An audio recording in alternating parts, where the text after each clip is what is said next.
আপনি গ্রামীণ ব্যাংক এই যে শীতে আপনি যে 32% উপর সুদ নিয়ে আসেন, যেদিন টাকাটা দেন ওই দিনকে লুট দেন, আপনার জীবনে কি একদিন এই শীত বস্ত্র অসহায় কষ্টের লোক সবাই গ্রামীণ ব্যাংকের মেম্বার, আপনার অনেক দাবি দাবি এখানে কর্মচারী অফিসার আছে, তাদের দিয়ে কি আপনি শীত বস্ত্র কোনোদিন দিয়েছেন? কিন্তু ইউএসএ, আমি ইউকে থেকে কিন্তু সেটেল হতে পারতাম, আসছি।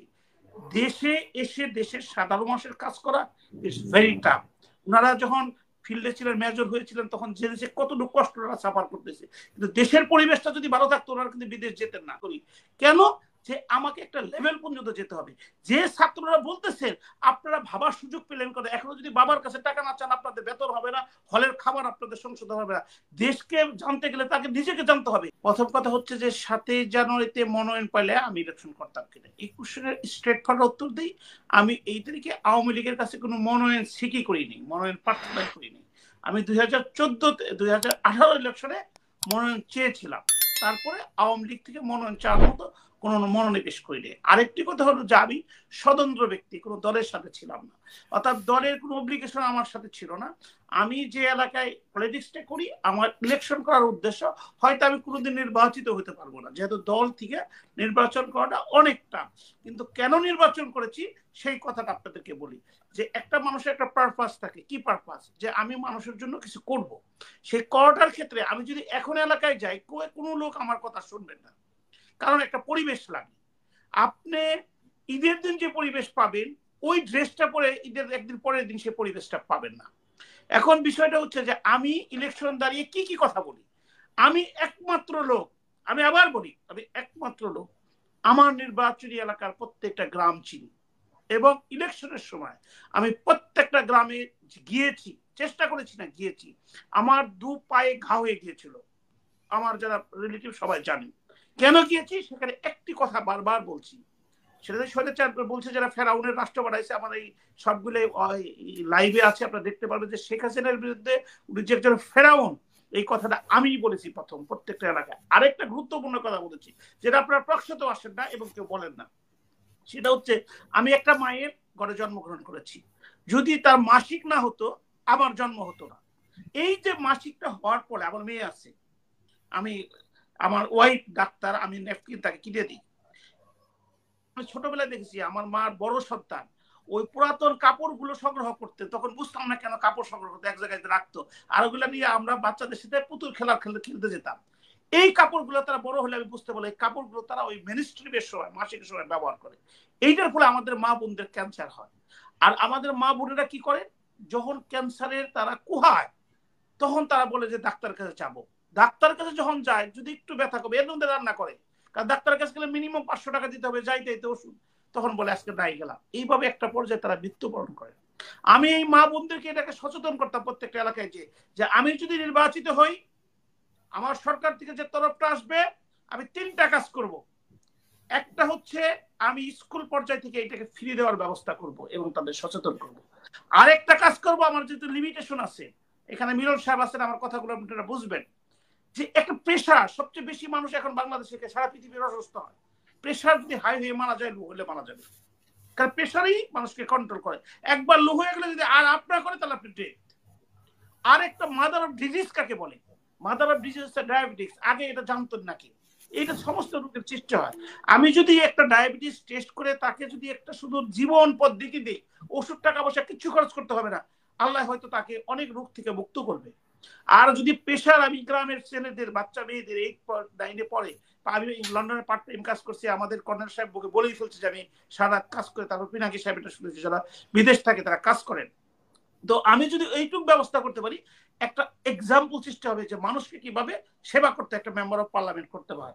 যেমন আপনার মেডিকেলের সার্জারি সেন্টার, এই সার্জারিটা ডাক্তাররা হাইজ্যাক করছে এমপিদের কাছ থেকে। এটা আমাদের মুস্তাফি সাহেব বলবেন যে বিদেশের এমপিদের যেখানে বসে বসে মানুষের দুঃখ কষ্টের কথা শুনেন, ওটাকে বলা হয় সার্জারি সেন্টার। আমাদের দেশে সার্জারি সেন্টার মনে করি আমরা অপারেশন সেন্টার। এখন আমি ভদ্রলোকের কথাটা বলছি, এই জন্য আমি কিন্তু ইলেকশন করেছি এবং এই কথাগুলো বলেছি। আজকে স্বাধীন মানে শান্তির নোবেল লরেটর আমি ছোটবেলায় দেখেছি। আমি আপনাদের মাধ্যমে ওনাকে কোশ্চেন করতে চাই, আপনি নোবেল লরেটর থেকে আপনাকে আপনারা বিশ্বাস করেছে সারা বিশ্বে পরিচিত, আপনি গ্রামীণ ব্যাংক এই যে শীতে আপনি যে 32% উপর সুদ নিয়ে আসেন, যেদিন টাকাটা দেন ওই দিনকে লুট দেন, আপনার জীবনে কি একদিন এই শীত বস্ত্র অসহায় কষ্টের লোক সবাই গ্রামীণ ব্যাংকের মেম্বার, আপনার অনেক দাবি দাবি এখানে কর্মচারী অফিসার আছে, তাদের দিয়ে কি আপনি শীত বস্ত্র কোনোদিন দিয়েছেন? আপনার সারা গ্রামীণ ব্যাংক প্রতিষ্ঠা হল ইভেন্ট টুডে, আপনি যেখানে আজকে দেশের সমস্ত দায়িত্ব দেননি, তাহলে আপনি শান্তিতে আপনার ওই গ্রামীণে যখন লোন দেন তখন যদি বাধ্যতামূলক প্রেশারটা পরীক্ষা করেন, আর তারা যে প্রতি সপ্তাহে যখন লোন দিতে আসবে তোমার টাকাটা দিয়ে আসবে, তোমার ডায়াবেটিসটা পরীক্ষা করবে, প্রেশারটা পরীক্ষা করবে, পৃথিবীটা স্বর্গ হয়ে যেত। আপনি তাহলে 7 দিন নোবেল পুরস্কার পেলে এটা আমরা আশ্বস্ত হতাম, শুনলাম আবার নাকি পাবেন। এখন ওনার দ্বিতীয় কোশ্চেনে আসি, যে এই শেখ মুজিবুর রহমান কি 25-এ পড়ে গেছিল কিনা। আপনাকে শ্রদ্ধার সাথে কথা বলতে চাই এবং আমি কর্নেল সাহেবকে বলি, 6 দফাটা সম্পর্কে কি আপনাদের জানা আছে? আমাদের মিলন সাহেব বলবেন। 6 দফার ভিতরে বিশেষ করে 2টা দফা ছিল, মুদ্রা আলাদা হইতে হবে, আলাদা সেনাবাহিনী গঠন করতে হবে। এইটা যদি এই আমলেও করতো, যে ডিজিএফআই আইনাগরের কথা বলে সবার আগে এই শেখ মুজিবুর থেকে আরম্ভ করে বঙ্গবন্ধু আরম্ভ থেকে আপনাদের মিলন সাহেবদের ব্যক্তিগত ডিজিএফআই ঢুকাইতো, যেটার জন্য আগরতলা ষড়যন্ত্র মামলা হয়েছিল। 7ই মার্চে এবারের সংগ্রাম, মুক্তির সংগ্রাম, আপনাদের যা কিছু আছে তাই নিয়ে শত্রুর মোকাবেলা করে, শত্রু বলতে কি ইন্ডিয়াকে বোঝাইছে না পাকিস্তানকে বোঝাইছে। এখন বিতর্ক করতে চাইলে অনেকভাবে বিতর্ক করা যায়, অনেককেই সমালোচিত করা যায়। আমাদের কর্নেল সাহেব যেহেতু কর্নেল লেফটেন্যান্ট কর্নেল অবসর, তার মানে বাংলাদেশে চাকরি করছেন, এখন কিন্তু উনি সেটেল কিন্তু ইউএসএ। আমাদের আপা কিন্তু ইউএসএ, আমি ইউকে থেকে কিন্তু সেটেল হতে পারতাম, আসছি। দেশে এসে দেশের সাধারণ মানুষের কাজ করা ইজ ভেরি টাফ। ওনারা যখন ফিল্ডে ছিলেন, মেজর হয়েছিলেন, তখন যে দেশে কতটুকু কষ্ট ওনারা সাফার করতেছে, কিন্তু দেশের পরিবেশটা যদি ভালো থাকতো ওনারা কিন্তু বিদেশ যেতেন না। এটার জন্য কিন্তু রাজনীতিবিদরা দায়ী। কেন? আমাদের রাজনীতির অল্পতেই আমরা বিক্রি হয়ে যাই। কার কাছে বিক্রি হয়? আপনাদের কাছে। আপনাদের পেছে পুষে পড়ে আমরা দুর্নীতিগ্রস্ত, কারণ আমাদের অভাব থাকে। কারণ আমাদের কাছে যদি 10টা টাকা দেন, আমার 5টা টাকা শেয়ার করতে হবে আমার সাথে যারা কাজ করে। যাই হোক, ওনার এই কোশ্চেনের কথা বললাম, দ্বিতীয় কোশ্চেন, আর 2টা কোশ্চেন ধরতে পারি নাই। তো আপনার এখন সরাসরি যেহেতু সময় কম, ডাইরেক্ট আপনার কথার মধ্যে আসছে স্টুডেন্টদের ব্যাপারে। প্রথম কথা বলি যে স্টুডেন্টদের রাজনীতি, কিংস পার্টি, আমি খুব সারপ্রাইজ হয়ে যাই, যেহেতু আমি একজন লয়ার, আমার আপনাকে আমার বেদবিটা মাফ করবেন, লর সাথে আমার সম্পৃক্ততা বেশি। মেম্বার অফ পার্লামেন্ট হতে দাঁড়াইতে গেলে কনস্টিটিউশন যতই ছুঁড়ে ফেলে দেন না কেন, এই কথাটা আসলে একটা ফ্যাসিস্ট শব্দ। রক্তে মুক্তিযুদ্ধে পাওয়া একটা সংবিধান আপনি ছুঁড়ে ফেলে দিবেন, এর চেয়ে ফ্যাসিস্ট আর কোন শব্দ হইতে পারে না। বরং আপনারা বলা আরম্ভ করেন মুক্তিযুদ্ধকে ছুঁড়ে ফেলে দিব, যদি সংবিধানকে ছুঁড়ে ফেলতে চান, কারণ এটা রক্তের বিনিময়ে বর্জিত। এটা সাধারণ কোনো ফিকশন না যে একজনের প্রেমের কাহিনী গুলো হুমায়ুন আহমেদের কোনো নভেল না। এটা রক্তে পাওয়া, মুক্তিযুদ্ধে পাওয়া, সংসদের মধ্যে যারা পার্লামেন্টে নির্বাচিত হয় তাদের মাধ্যমে এটা আইন প্রণয়ন গুলো চেঞ্জ করতে হয়, অ্যামেন্ডমেন্ট করতে হয়। এটা আপনি ছুঁড়ে ফেলে দিবেন। কারা ছুঁড়ে ফেলে দিবেন? ছাত্ররা, যারা স্টুডেন্ট। আপনারা সুশীল সমাজ অনেকেই বলেন ছাত্র রাজনীতি বন্ধ করে দেন। আরে ভাই, ছাত্র রাজনীতি, ছাত্র তো ন্যাশনাল রাজনীতি করে না, ছাত্র অন্য পার্টির লেজুর ভিত্তিক রাজনীতি করে। আর এখন তারা ন্যাশনাল রাজনীতিতে আসতে যাচ্ছে, তাহলে লেখাপড়াটা তারা কবে করবে? আমি ব্যারিস্টার আশরাফ ব্যারিস্টারি পাস করার আগে থেকে রাজনীতি করেছি, কোনোদিন নকল করি নাই, কিন্তু রাজনীতিকে লালন করছি বিধায় ব্যারিস্টারি পাস করতে পেরেছি। শুধু একটা ইউনিভার্সিটি, আমি ইন্ডিয়ার ব্যাঙ্গালোর ইউনিভার্সিটি থেকে পাস করছি, লন্ডন ইউনিভার্সিটি থেকে পাস করছি, ইংল্যান্ডের সলিসিটর, এবং ওইখানে আমি higher right of audience pass করে আসছি, ব্যারিস্টারি পাস করে সুপ্রিম কোর্টে প্র্যাকটিস করি। কেন? যে আমাকে একটা লেভেল পর্যন্ত যেতে হবে। যে ছাত্ররা বলতেছেন আপনারা ভাবার সুযোগ পেলেন করে, এখনো যদি বাবার কাছে টাকা না চান আপনাদের বেতন হবে না, হলের খাবার আপনাদের সংশোধন হবে না। দেশকে জানতে গেলে তাকে নিজেকে জানতে হবে। আর আপনি যদি পার্টি করেন, আপনি লেখাপড়াটা কে করবে? ছাত্ররা যদি রাজনীতি পার্টি করে, who will study, how will develop yourself? কিন্তু সব দলেরই তো অঙ্গ সংগঠন আছে, ছাত্র দল, যেমন ছাত্রলীগ। রাজনীতি করতে গেলে যেখানে এই ইউনুস সাহেবরা আমাদেরকে গোলক দাদার মধ্যে রাখছে, রাজনীতি করতে গেলে কেন লেফটেন্যান্ট কর্নেল মুস্তাফিজ সাহেব আসেন না? এদের মতো লোককে ডাকেন, যারা সৎ লোক, যারা রাজ্যকে মানুষের সাথে কথা বলে, যারা কাজ করে এসে আপনাদেরকে সময় দিচ্ছে। এদের মধ্যে সমস্ত শ্রেণীর লোক নিয়ে আসেন, তাদের মাধ্যমে একটা রাজনীতি দল গঠন করেন। যদি সেখানে আমাকে উপযুক্ত মানে আমাকে ডাকেন, কিন্তু একটা স্টুডেন্ট যদি ডাকে আর চোখ রাঙিয়ে রাঙিয়ে যদি কথা বলে, আমার যদি মিনিমাম পার্সোনালিটি থাকে, আমি কি তাদের সাথে বসে কথা বলতে পারি? আমি এটা মিলন সাহেবের কাছে কোশ্চেন করতে পারি কিনা বলেন? আপনি তো মাননীয় মন্ত্রী ছিলেন, এটাকে বলা যায়, এটা কি একটা সভ্যতার মধ্যে পড়ে? সবকিছু তো নিয়মের মধ্যে আপনাকে আসতে হবে। They are the student, they have leaded us. তারা কোঠা বিরোধী আন্দোলন করে, তারা they are the victim. Reason যে ওই ছাত্রলীগের ছিল কিন্তু তাদের সাথে সমর্থন করছে। কেন সমর্থন করছে? তার বাবা মুক্তিযুদ্ধকে সমর্থন করছে, মুক্তিযোদ্ধা সার্টিফিকেট নাই, ওই মুক্তিযোদ্ধা সার্টিফিকেট কোথায় চলে যাচ্ছে, তার চাকরি হচ্ছে না, অর্থাৎ তার প্রয়োজনে সে আসছে। সেই কারণে কিন্তু ফ্যাসিস্ট সরকার বিদায় হয়েছে, কারণ এমন একটা সেন্সিটিভ জায়গায় সে আঘাত করছে যেখানে তার লোকেরাও তাকে সাহায্য করতে বাধ্য হয়েছে বেঁচে থাকার জন্য। আমি এক কথায় শুধু শেষ করব, এখন ছাত্ররা এলাকায় যাক, পাঁচুরি গাড়ি চালাক, আমি এতে আনন্দিত, কারণ আপনি যদি প্রাডো গাড়িতে না চলেন তাহলে তো প্রাডো গাড়ির মজা পাবেন না। কিন্তু একটা কোশ্চেন আছে যেটা আমি ভাবি, যে আমি যদি আজকে আমাকে যদি আপনি পোলাও মাংস খাওয়ান, আমি চিন্তা করি আমার সন্তানরা খেতে পারবে কিনা, আমার ভাইয়েরা খেতে পারবে কিনা। আমি চিন্তা করি আমি যে এলাকার লোকের প্রতিনিধিত্ব করব তাদেরকে আমি একদিন বিরিয়ানি খাওয়াইতে পারবো কিনা। আমার ছোট বোনের অ্যাডভোকেট, তার হাজবেন্ড কর্নেল নেভি, এনডিসি এই বছর শেষ করলেন, অনেকে তাকে চিনেন, আমি শুধু নামটা বললাম না। তার বিয়ের মধ্যে আমি গ্রামে অনুষ্ঠান করছি, ঢাকায় করি নাই। আমি কাচ্চি বিরিয়ানি টিম নিয়ে যে খাইছে, সবাই আমাকে এখনো পাগল বলে কাচ্চি বিরিয়ানি। আর আমি আপনার এই খাওয়াইছি দেখে, কি বলে এই এখন এই মুহূর্তে ভুলে গেছি, ঢাকার যে বিরিয়ানির সাথে যে খাবারটা আপনার ড্রিঙ্কটা খাওয়ায়, সেটা খাওয়া বলছে বুরহানি। কেন খাওয়াইছি?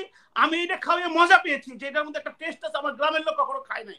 এই জন্য আমার ওই প্রিয় ভালোবাসার লোকগুলোকে আমি খাওয়াইছি কাচ্চি বিরিয়ানি এবং বিরিয়ানি। এখন আপনি পাউডার গাড়িতে চড়েন, আপনাদেরকে আশীর্বাদ করি, বাংলাদেশে যদি প্রত্যেকটা লোক পাউডার গাড়িতে চড়তে পারে। আপনি যখন এই গাড়িতে সিটে বসবেন, আপনি যদি পলিটিশিয়ান হন, আপনি যদি দেশকে ভালোবাসেন, আপনাকে মনে করতে হবে আমার দেশও যদি এটা করে। অতএব ধন্যবাদ। আমি আপনার কাছে ছোট এক লাইনে শুনতে চাই যে আপনি যে বলছেন যে সংবিধানের ব্যাপারে আপনি বলছেন, এই সংবিধানে তো শেখ হাসিনাকে বা আওয়ামী লীগকে স্বৈরাচারী করে তুলেছে, তা আপনি কি চান না যে এই সংবিধানের পরিবর্তন হোক? এইটা আপনাদেরকে বলি, আপনাকে শুধু একটা বলি, যে international crime tribunal Sheikh Hasina করে গেল, যুদ্ধপথে ফাঁসি দিল, ওইটাই কিন্তু তার ফাঁসি হবে। তো সংবিধান আইন এমন একটা জিনিস যেটা আপনি করবেন সেটা আপনার নামের উপরে করতে পারেন না। আপনি হয়তো আজকে বেনিফিটেড হয়েছেন, কালকে কিন্তু আপনি আবার বেনিফিটেড হারাবেন। ওইখানে যেটা অ্যামেন্ডমেন্ট করে উনি করেছিলেন, যেটা আসলে সেটা হলো যে তত্ত্বাবধায়ক সরকারের মাধ্যমে উনি আসলেন, আনএনএমাসলি সাপোর্ট করে উনি এসে সেই তত্ত্বাবধায়ক সরকারটা বাতিল করলেন। সেটা হচ্ছে সবচেয়ে বড় ফ্যাক্ট। তারপরে যারা বলেন আপনারা বেদবি মাফ করবেন, যেটা আমি লয়ার আমাকে বলতে হচ্ছে, ইংল্যান্ডের রানী কি সমস্ত ক্ষমতার অধিকারী না দেশের প্রাইম মিনিস্টার? আমেরিকার প্রেসিডেন্টের পর কি প্রাইম মিনিস্টারের নাম কেউ জানে? তাহলে ভারতের প্রাইম মিনিস্টার সবচেয়ে বেশি ক্ষমতা, ভারতের রাষ্ট্রপতির নামই কেউ বলতে পারবে না, পাকিস্তানের রাষ্ট্রপতির নামই কেউ বলতে পারবে না। এখন হচ্ছে কনস্টিটিউশনাল, এটা হচ্ছে সিম্বলিক, একটা হচ্ছে এক্সিকিউটিভ। যার এক্সিকিউটিভ পাওয়ার তাকে কাজ করতে হয়। চেয়ারম্যান কতটুকু কাজ করে আর ম্যানেজার কতটুকু? ম্যানেজার এক্সিকিউটিভ পাওয়ার করে। এখন যদি বলেন চেয়ারম্যান আর ম্যানেজারের মধ্যে পাওয়ারের সমতা নিয়ে আসুন, তাহলে তো কনফ্লিক্ট হবে। যার যেটা পাওয়ার, ওনার হচ্ছে supervising power, in the name of the president, in the name of the queen, in the name of the king, এইসব নামগুলো ব্যবহার করা হয়। আমেরিকা হলো প্রেসিডেন্সিয়াল, অর্থাৎ প্রেসিডেন্টের পর।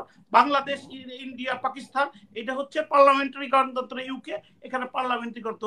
এই প্রাইম মিনিস্টার সমস্ত ক্ষমতা, তাদেরকে পার্লামেন্টে জবাবদিহি করতে হয়, এমপির কথার উত্তর দিতে হবে এমপিদের। কিন্তু আমাদের দেশে আইন আছে, সব আছে, কিন্তু সবাই স্বৈরাচারী হয় কেন? একজন আরেকজনকে মানতে চায় না, একজন আরেকজনের কথা বলতে দিতে চায় না। আর যে ক্ষমতায় থাকে সে ওইখান থেকে ওই যেটাকে আমরা বলি দালালি করে সেখানে সুবিধা নিতে চায়। যেটা আপনি সেনাপ্রধান সম্পর্কে বলছেন যে উনি কি ম্যাডাম খালেদা জিয়ার কাছে গেছেন, অনেকে বলতে চেষ্টা করতেছেন যে উনি কি আগে কোনো কিনা। আসলে আমাদের মেন্টালিটিটাও একটু অন্যদিকে চলে গেছে। উনি গেছেন সৌজন্য সাক্ষাতে, একজন বাংলাদেশের সেনাপ্রধান, এই দেশের এই বর্তমান আন্দোলনে তার অনেক সেনাবাহিনী, দেশপ্রেমিক সেনাবাহিনীর ভূমিকা আছে। সে ম্যাডাম খালেদা জিয়ার কাছে যেতেই পারে, কারণ she was very much victim during the total fascism। তাহলে 5 মাসে গেল না কেন? এখন উনি লন্ডন যাবে, তার আগে কেন গেলেন? এটাই তো একটা বিষয়। এখন আপনি লন্ডন থেকে এসে মানে কি ধরনের আশ্বস্ত করার জন্য বিএনপি কি আসে? she is going for treatment. Since she is going for treatment, may someone can meet with her. আবার আমরা তো ফর্মালিটিস আছে, এটা তো ফর্মালিটিস। যখন রাষ্ট্রপতি প্রধানমন্ত্রী তারা আসে, তাদেরকে থাকতে হয়। This is a custom. তো কাস্টম তো এখন সেটা প্রধানমন্ত্রী যাচ্ছে, খালেদা জিয়া তার সেটা প্রধানের কাছে